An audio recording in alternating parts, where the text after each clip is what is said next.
Can Media coming to you from the World Petroleum Council Youth Forum being held in Calgary. Joining us right now is Ganesh Doluweera.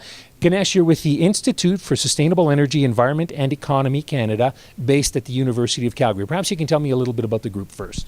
So my institution, it's a graduate student training and interdisciplinary research institute. We do systems level interdisciplinary research to identify solutions for energy and environmental issues, and then also to inform public policy. Okay, so here at the Youth Forum, you were in a panel talking about life cycle emissions.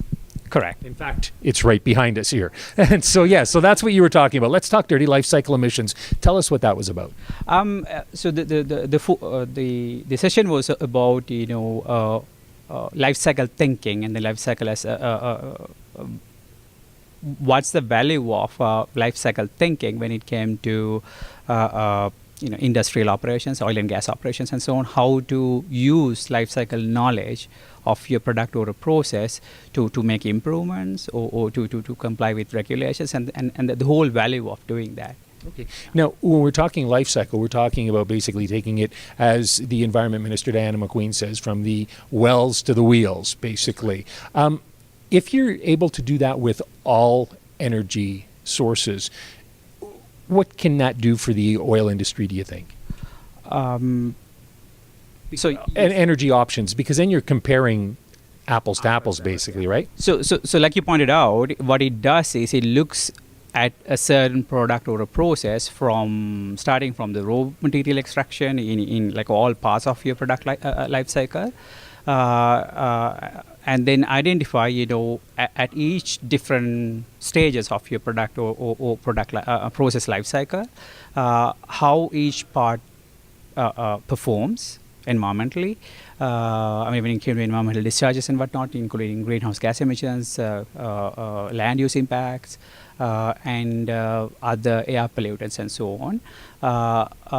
To answer your question, like people are applying these tools across like all of energy sectors.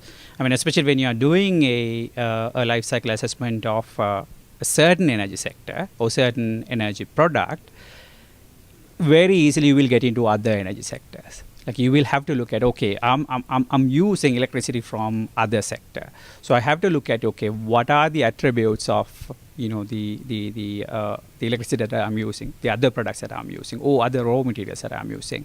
So I think it already sets a very level playing field, because you get an idea, or you get a clear idea about what are the consequences of my direct activities, as well as what are the indirect consequences of me producing a certain product or run a process. And what are the value of doing that? It informs policymakers.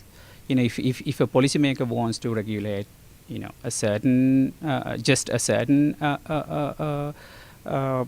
industrial sector, life cycle thinking will give you an information about maybe you have to look bigger. Like you have to look through the full life cycle of the project, and then it's not just like depending on where you want to get, what you want to do at the end of the day. Maybe just focusing on a single sector wouldn't cut the deal.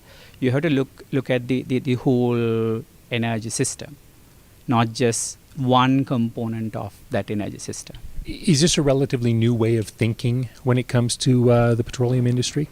It is not very new, I would say. So life cycle assessment techniques have been employed by energy sectors, and then also other consumer product manufacturing sectors. Even people like Coca-Cola, and even people are start asking questions like whether it is what's best, whether to use a paper cup or maybe a ceramic mug.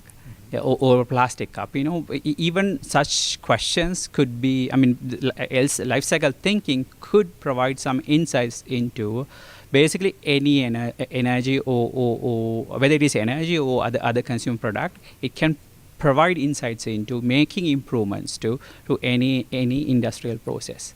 Ganesh, thank you very much. Yeah, thank you very much.